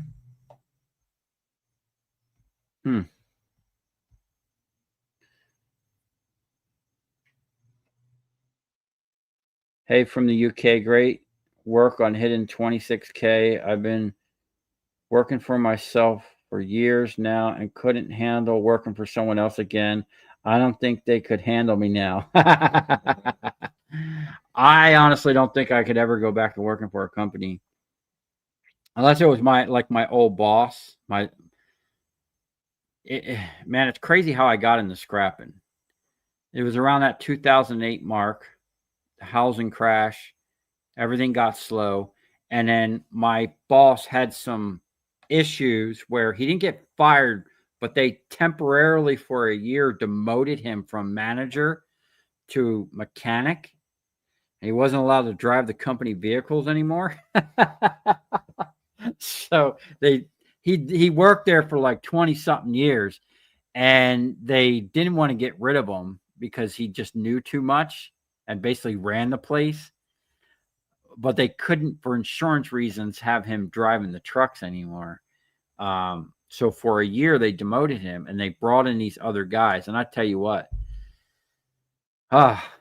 after having someone that basically just trusted you to do your job and would just ask you, hey, what do you need? And you just tell them, hey, you know, I'm doing this job. I'm going to need this, this, and that. To a guy that came along and was like, I'm the boss. You're going to do it my way. You know, I've been doing this 27. I'll never forget the guy told me I've been doing this 27 years and I can blah, blah, blah, and blah, blah, blah. And then I proceeded to go out and do a job twice as fast as he could even imagine, you know, and it just rubbed me the wrong way, the way he tried to micromanage me and tell me what I could and couldn't do, or could and couldn't do. You know, I don't take well to people like that. So yeah, I get you, man. I couldn't see myself ever working for someone again. Now I'll work with people as long as they're decent, but if you're an a-hole or you try to do some greasy stuff, you know, I'm going to let you know all about it. Congrats on the 46K. Is your other channel on Rumble still active? You know what? I should go check because I don't know. And if those videos were taken down, That'll suck because I don't have copies of those. That's an interesting question. It's been a while since I've been on Rumble.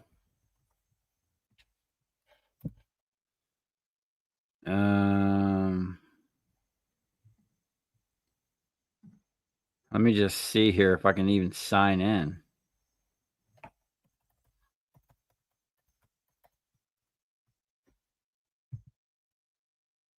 I've been meaning to get back on there.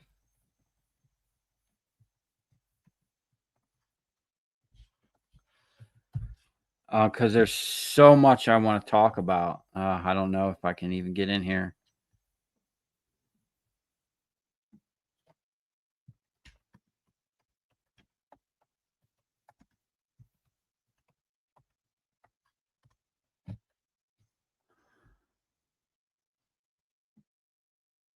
Oh, yeah, it's still there. The Free Human Project. I got 21 followers.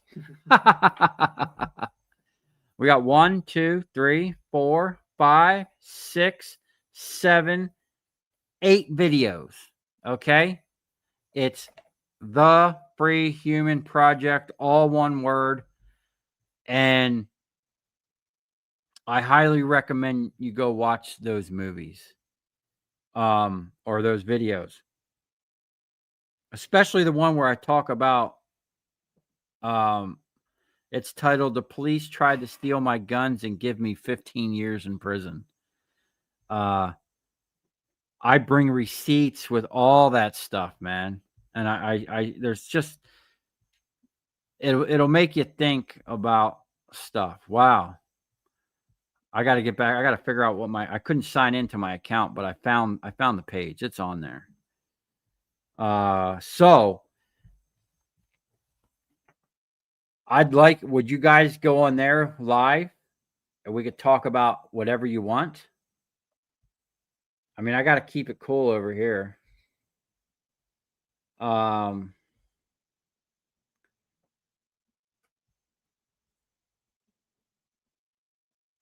People complain about prisons, but 90% of convicts plead over facing a jury.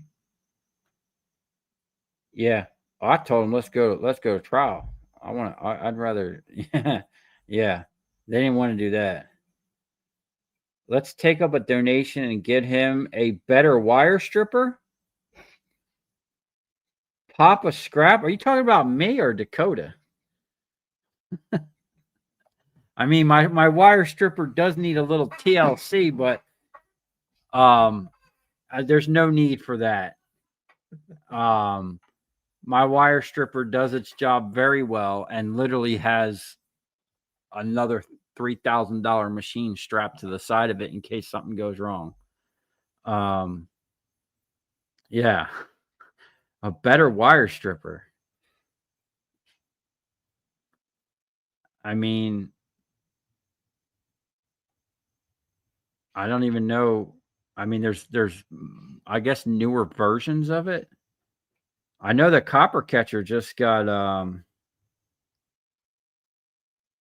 he got a new wire stripper. It's basically the same one I got, but his has more slots.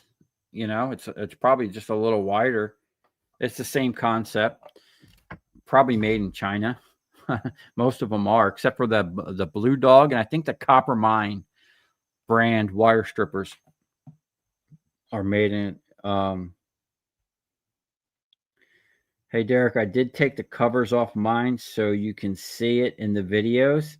I seen that. I was wondering if you got something jammed in there and had to take them off and was like they're not going back on, because that's what happened to mine.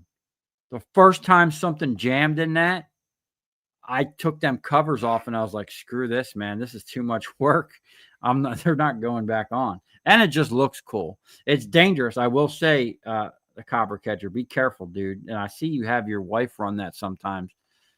Be careful. Those things are unforgiving. I hope you have that thing bolted down secure. But you probably don't run wire like I do. Like I don't know if you've ever gotten a big pile of spaghetti and just start feeding the wire into it and letting it drag it out of the pile.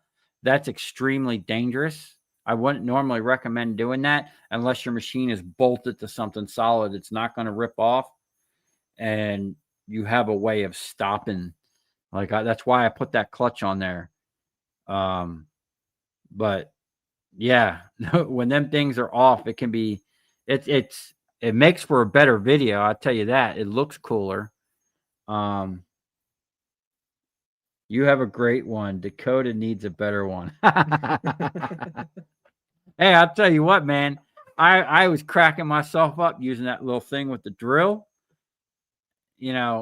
Obviously it's a, what was it, a Timo?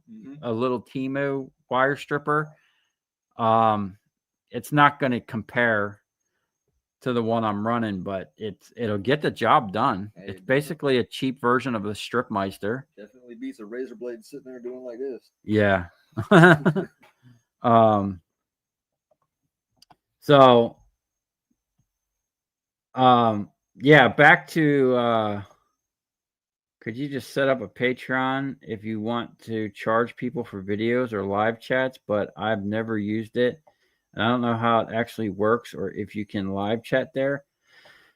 I do have memberships on here, and I want to thank everybody that's an actual member. I really appreciate it, even though I don't put out any member specific content, and I'll tell you why.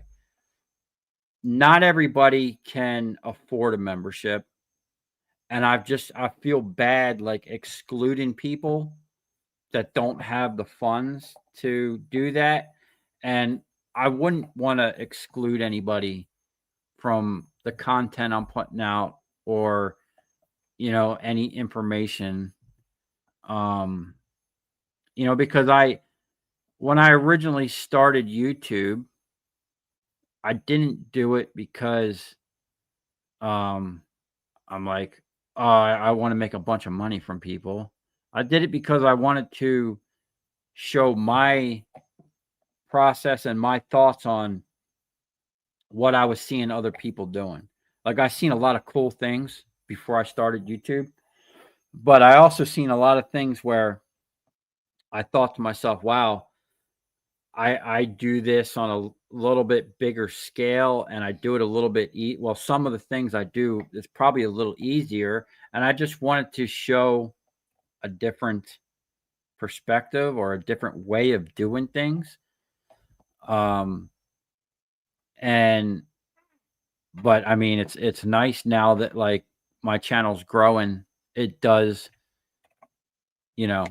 generate some income a little bit, and it definitely helps because I do spend a lot of time filming. Like, when I'm out there scrapping and I'm trying to make money, like he sees me all the time. I'm like, hey, wait a minute, dude, I got to change batteries, or I got to film this, or I'm always taking time out of actually just cranking out a bunch of scrap to get some footage, and to bring you guys along on my journey. So it does take away from like the production a little bit.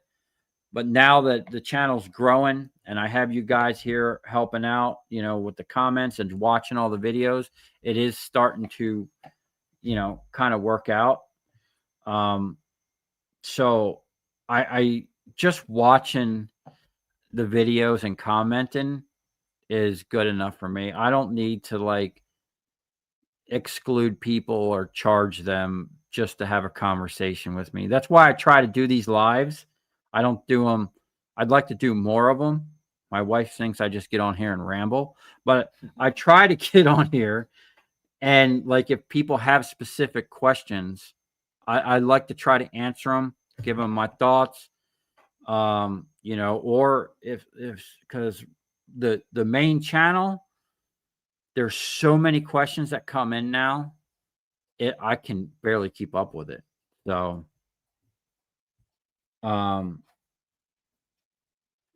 the Scrapmeister, yeah, I'm still there on Rumble. Your wife is right. Really? um,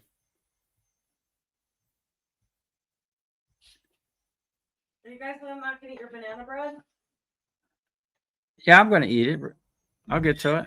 I figured you weren't gonna eat it. Of course. Check this out.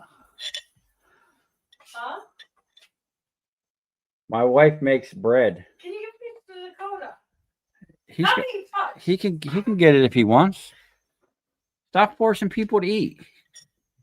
I'm gonna be big as a house soon. My wife made root beer soda. Like we're trying to be food independent. Like very, very little things we want to actually go buy.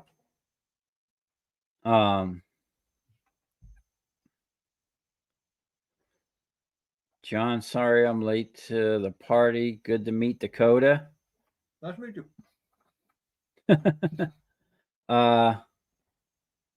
So you want to take donations to get him one? I mean, I don't know what kind of stripper you want to get him, but you can always. I have a PO box on the main channel if you want to send a stripper or if you want to send a donation. Title it Dakota Wire Stripper, and I'll make sure he gets the funds for it.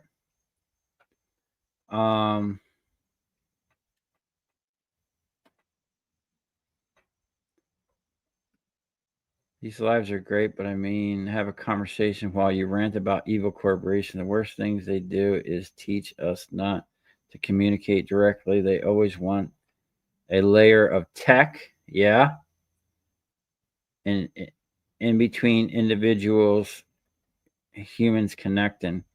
Well, yeah, that's I mean, there's so many what I call horror stories about like people going on just like a date and then they're sitting across from someone that's just on their phone. I mean, I love my phone for technology and work, but man, my wife says I'm on it too much. But I'm a YouTuber. I got to see what's going on in the world. But they literally they shouldn't be called a smartphone. They should be called a I don't want to say dumb phone, but a less smart phone. They should be called something else. Shout out to Murmur. Yeah. He's laugh out loud. My wife thinks I ramble. Where did you meet her? Actually, I met her online and it's crazy how we originally met. I really enjoy the long videos. It's great to be able to unwind and watch you process scrap for an hour. Keep it coming. DIY fixer. Yeah, I'll try, man. Yeah, that Murmur is crazy. He's like married to this cow now. And man, they get aggressive around the food. I gotta separate. We actually have to separate Rusty, the horse that was here, the old horse. He's great. He's such a great horse. We put the halter on him. He loves it. He just lets you do it. You walk him out. He just eats grass, and he wants to eat in peace. I mean, he charged the one cow with the horns that's kind of aggressive. Oh, he ran her down and bit her on the back the one day. He's tired of her crap. She's like a pushy woman, and he about had enough of that. So, we pull him out because she'll go and the other horse will go and try to get in his bucket, and he's used to just eating by himself. Like Murmur don't even mess with him. He ran Murmur off, which is like twice his size. But Murmur and the female, they like to bully all the other cows. So we pull Rusty out, get him situated. Then I separate Murmur and the female from the rest of the baby cows, and then I feed them separated. It's like a whole thing we do. It's getting there.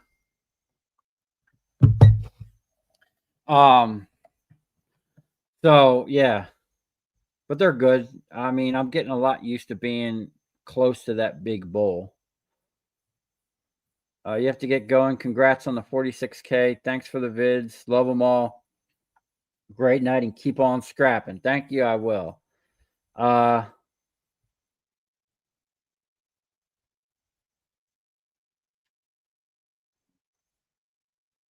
Your wife sounds cool, but I think she's a feeder. I'll go for some banana bread. Yeah. Well, yeah, we have no shortage of food over here. The crazy thing is it's just me and her here, but we got like 3 refrigerators and a freezer. She's got so much crap in there, man. But she's making all of her own stuff. So, and as we kind of progress with our growing our own food and stuff, we're going to be doing a lot of all of our stuff. You know, we're going to have a lot more food. What happened to the concrete project? It's coming, man. I just had to catch up on some scrapping. Okay, you'll do that this week. Okay. Pop a scrap. Just let me know, man. Leave a comment or send me an email. A horse will kick the heck out of a cow. Yeah. Mhm. Yeah, that horse, man, he don't play. He wants to eat his food in peace. Did you something get my message on Facebook? I don't know. We'll have to see. I got it. You know what? I was just talking with the other half over there about Facebook and what's the other one? I forget. Instagram. Instagram. Yeah. I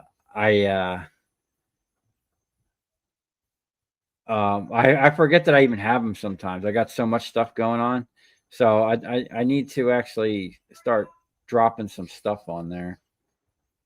You know. Hi from Newport, Oregon. What's up, dude? Yeah. So we're coming up on almost 2 hours. So we're gonna have to wind this down a little bit. If anyone's got any questions for me or Dakota over here, put them in now. Will you get a farm dog? Absolutely. I'm looking for Bark, bark. a couple pit bulls. I know that some people are, you know, don't like them or whatever, think a certain way about them, but I've owned them in the past. And for what I want out of a dog, it's, you know, it's one of the best dogs you can get. Dakota's sitting there bored as hell. No. Well, I mean, it's his first time on a live stream. Not every day someone does that. I mean, he sat here. I don't think Steve or Oliver was ever on a. Steve might have stopped by for a live stream, but they never. Dakota's in a banana bread food coma. I'm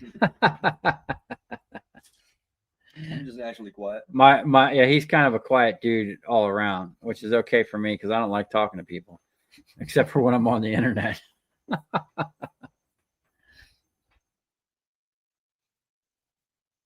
Dakota kept up with that stripping machine pretty damn well the first time I watched him. Yeah, he did pretty good, man. I let him run it too. Thank you. What'd you think about that? Like compared to another stripper? I mean, that's probably the first time you ran an industrial stripper. Mm-hmm. Yeah. I ain't gonna lie. It was a little intimidating at first, but Yeah, it is because it's no joke because it's very unforgiving, and once it grabs the wire, it's taking it, man, and there ain't much you can do to stop it except for hit that clutch. But he figured out the clutch pretty much. Thoughts on pneumatics versus hydraulics? You said you used to use pneumatics, if I'm not mistaken. Yeah, pneumatics. Air. I used to run air over hydraulic, a 20-ton air over hydraulic in my transformer press. And at maximum, if nothing went wrong, I could do 3 transformers a minute. Although I had a handle I could push on, I could go hands free and walk away and do something else. But now with the foot pedal, I can basically do the same thing. But the hydraulic setup, by far the way to go. The cycle time is faster. It seems like better pressure. The pneumatics, I used to blow up the air motors all the time. The explosive decompression that I was getting from breaking the welds. I mean, I used to keep 5 brand new 20-ton jacks, air over hydraulic, under the table with warranties from Harbor Freight. And then I got banned from Harbor Freight from buying them anymore because the guy came out. I went to exchange one. The guy came out with 4 pages of me exchanging them. And he was basically like, I don't know what you're doing with these things, but we can't keep doing this, you know? Once I went to hydraulic, my one hydraulic pump that used to power both presses, I actually mentioned this in the video either today or the other day, that one pump that powered both of those presses was faster than a 20-ton pneumatic and the whatever the foot pedal air pneumatic pump I had. So, in my opinion, for production work, it's hydraulics all day. I don't know anybody that in a production situation that uses pneumatics. It doesn't even make sense. If you can use hydraulics, they're faster, more efficient, and less prone to blowing up an air motor, you know. Plus you're running an electric motor to run an air pump to compress the air, to run an air motor to, run the hydraulics. So you're using too many things where you can just run an electric motor, hydraulic pump, and be done with it. It's more efficient. What's your thoughts on an alligator shear? Thinking of getting one myself.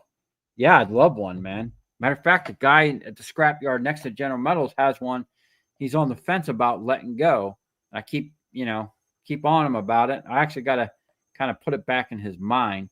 But I originally bought my hydraulic cutters to basically do the job of an alligator shear. But the thing about my hydraulic cutters, as they may not be as powerful as an alligator shear, and they're more versatile because I can move them around. I could take them places. I've taken them out on jobs with me. And you can just do different things with them. Plus, I have the cutter and the spreader part, which I think the Copper Catcher has a spreader too. And when I was watching you do that transformer, I was wondering why you weren't using your spreader, because that's the way I do mine. Once I get an opening, or there's already an opening on some of them, I just drop that spreader down in there and let the hydraulics do the work, man. What's your you need a donkey to keep the animals safe? Yeah. Well, that's why I like Murmur out there. He he's been out here and he's big enough. If something came on the property, I'm hoping that he would keep him safe. Did you say you have another YouTube main channel? If so, what is it? Oh, I meant not really like a main channel, but what do you call it? Like my main videos. Yeah. I do have a couple YouTube channels that I don't do anything with. Maybe I'll start doing something with. Dakota has been doing a great job and has spoken more words in this live than Oliver did in all the videos put together. Great to have him on board. Yeah, the other guy, Oliver, he was a lot less talkative than you. Since you got another headband for the GoPro, Dakota could wear it? Possibly.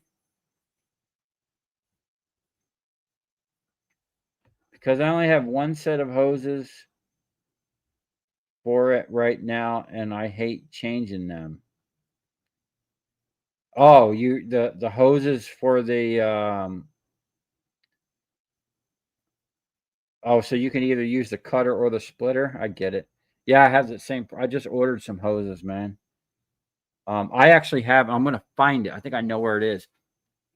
I have a block that came with my Hurst Jaws of Life, and it's a splitter block. So you put your pump into it, and then you put your cutter and your splitter. So, like in an emergency situation, the firemen, they might have one pump. They're running both those equipment. You can just swap the valve back and forth and do that. I actually want to set that up so I can keep my cutter and my splitter both ready to rock and roll. A murmur cam? That would be funny. Huh. Okay, guys. The boss is over here. We're gonna have to wind this down. I want to thank everybody for stopping by the 46,000 subscriber live stream. I just basically want to get on here and thank you all. I appreciate the comments, the suggestions, watching the videos, everybody that subs. Hopefully this year we can we should hit 50,000 this year. Maybe, probably not. 40, we need 4,000 subs. Nah, not this year, but like in the next 12 months. Yeah. Yeah, so basically we'll definitely be doing another live stream every 1,000. And then yeah, we got some cool videos coming up, and we'll keep you updated on everything. We'll be pouring concrete next week, so you guys asking about that, you'll see that. And yeah, we might actually have to strap a GoPro on the bull. That'll be interesting. I like that idea. I can't find your P.O. box. All the best. Keep up the great work. Thank you. Y'all have a good night. The P.O. box is in my description on my main channel, and I'm pretty sure it's in the description of every video. On any of the videos, all the newer videos have my contact information, my email, and my P.O. box. So if you need to find it, just go watch one of my videos. Hit the like button while you're there. And thank you guys all for coming by and commenting. Thank you, Silverlicious, for stopping by and moderating, keeping everything all on the up and up. And we'll see you guys on the next one.